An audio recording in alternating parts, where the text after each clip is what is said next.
السلام علیکم ناظرین، آج کا سچ کے ساتھ میں ہوں ندیم حسین۔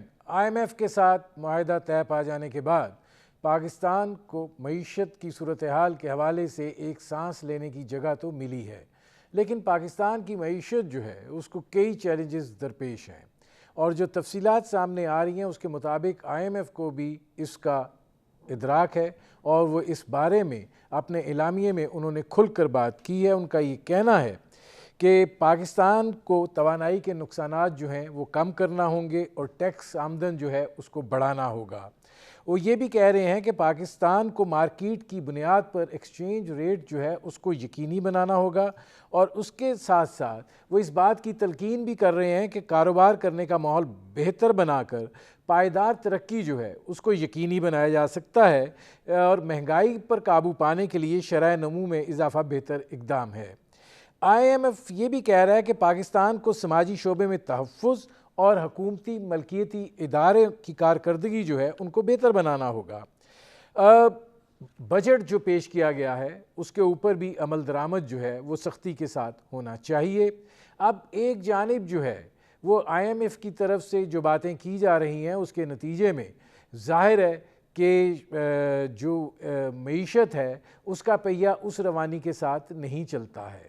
شرح نمو میں اضافے کے لیے جو ضروری لوازمات ہوتے ہیں وہ جمود کے ماحول سے نکلنا جو ہے وہ بہت ضروری ہوتا ہے، اور اس وقت پاکستان کو صرف معیشت کی صورتحال کے حوالے سے چیلنج نہیں ہے، بلکہ جو سیلاب کی صورتحال ہے اس نے ایک اور منجدھار جو ہے اس میں دھکیل دیا ہے۔ پاکستان کی زراعت اور لائف سٹاک کو 1300 ارب روپے کا جو ہے وہ نقصان پہنچا ہے، اور یہ ابھی ابتدائی تخمینہ ہے۔ اس کے علاوہ جو نقصانات ہیں جس کے اندر ظاہر ہے کہ تعمیر نو کا مسئلہ ہے، ظاہر ہے لوگوں کی واپسی ہے اور ان کو سیٹل کرنے کا مسئلہ ہے، ظاہر ہے کہ انفراسٹرکچر جو تباہ ہوا ہے اس کی نئے سرے سے جو ہے وہ تعمیر نو کرنی ہے۔ یہ کوئی آسان معاملہ نہیں ہے، یہ کوئی چھوٹا سفر نہیں ہے، اور ظاہر ہے کہ پاکستان کے پاس اس وقت جو وسائل کی صورتحال ہے اس کے اندر ہم ایک اور کڑے امتحان میں داخل ہو چکے ہیں۔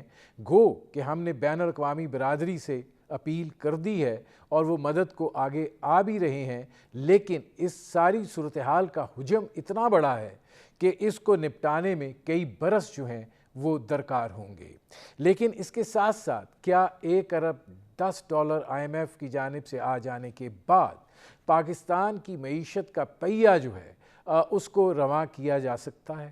اور آگے کے جو چیلنجز ہیں جو درپیش ہیں، چاہے وہ مہنگائی کے حوالے سے ہوں، چاہے وہ توانائی کی صورتحال کے حوالے سے ہوں، چاہے ان کی قیمتوں کے حوالے سے ہوں، اور پھر چاہے صنعت جو ہے اس کا پہیہ چلانے کے حوالے سے ہوں، پاکستان کی برآمدات کو دنیا میں کمپیٹیٹو کرنے کے اعتبار سے ہوں، چیلنجز معمولی نہیں ہے۔ ظاہر ہے ایک قدم یقیناً طے ہو گیا کہ پاکستان ڈیفالٹ سے بچ گیا۔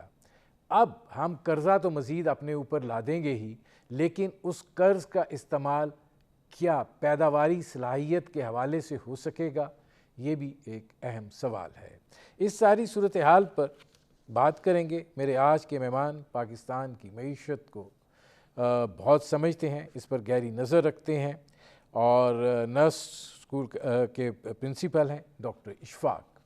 ڈاکٹر صاحب یہ فرمائیے گا کہ IMF کے ساتھ مرحلہ تو طے ہو گیا، اب اس کے بعد یہ جو بریدنگ سپیس آپ کو ملا ہے، اس میں اگر میں آپ سے کہوں کہ بنیادی طور پر کون سے بڑے چیلنجز جو ہیں وہ ابھی بھی ہمارے سامنے ہمالیہ کے پہاڑ کی طرح کھڑے ہیں؟